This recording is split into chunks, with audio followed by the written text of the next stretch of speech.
India news पे हूं आपके साथ पिंकी धनखड़। खबरों के खास बुलेटिन की शुरुआत करेंगे और इस वक्त की बड़ी खबर, बीसीसीआई की सेंट्रल कॉन्ट्रैक्ट लिस्ट जारी हो चुकी है। रोहित विराट A+ कैटेगरी में लगातार बरकरार है। बुमराह जडेजा भी A+ कैटेगरी में ही हैं।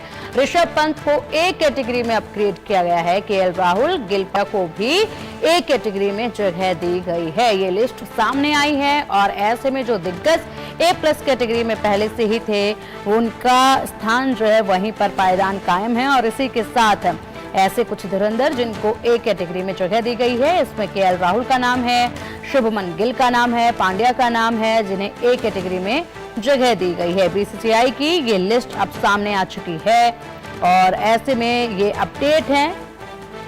ऋषभ पंत को A कैटेगरी में अपग्रेड कर दिया गया है और वहीं बीसीसीआई की सेंट्रल कॉन्ट्रैक्ट लिस्ट अब जारी की गई है, जिसमें कुछ बदलाव जो हैं वो खासे देखे जा रहे हैं। हालांकि इन बदलाव की पहले से ही उम्मीद भी थी और उसके बाद ये बदलाव अब देखे भी जा रहे हैं।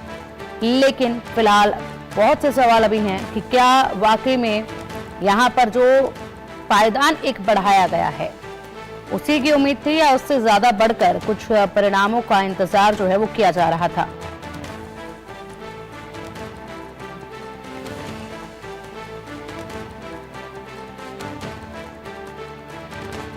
तो भारतीय क्रिकेट कंट्रोल बोर्ड ने पुरुष खिलाड़ियों के सालाना सेंट्रल कॉन्ट्रैक्ट की घोषणा कर दी है। A+ कैटेगरी में इस बार 4 खिलाड़ियों को शामिल किया गया है, जिसमें रोहित शर्मा, विराट कोहली, जसप्रीत बुमराह और रविंद्र जडेजा का नाम शामिल है। वहीं सालाना कॉन्ट्रैक्ट में ईशान किशन और श्रेयस अय्यर की वापसी भी हुई है। और इसी के साथ अगर बात की जाए तो ये बड़े बदलाव हुए हैं जो ये लिस्ट सामने आई है।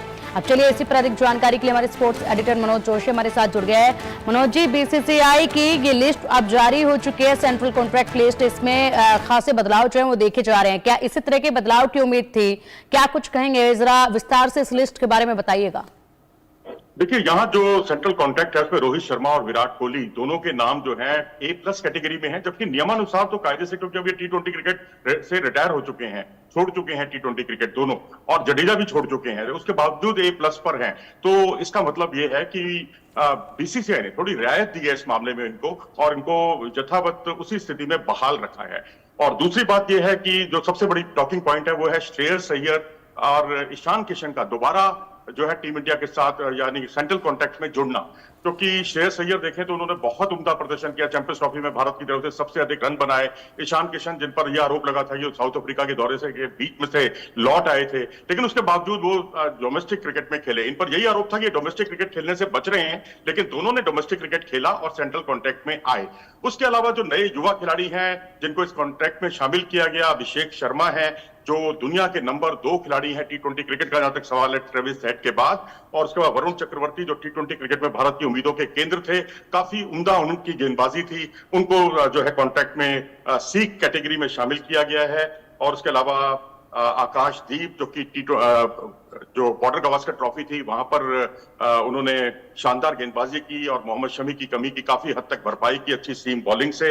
हर्षित राणा तेज गेंदबाज हैं, उनको भी टीम में C कैटेगरी में शामिल किया गया है। अब यहाँ पर मैं आपको ये बता दूं कि इसमें जो अमाउंट दिया जाता है, आप कितने मैच खेले हैं उससे कोई फर्क नहीं पड़ता।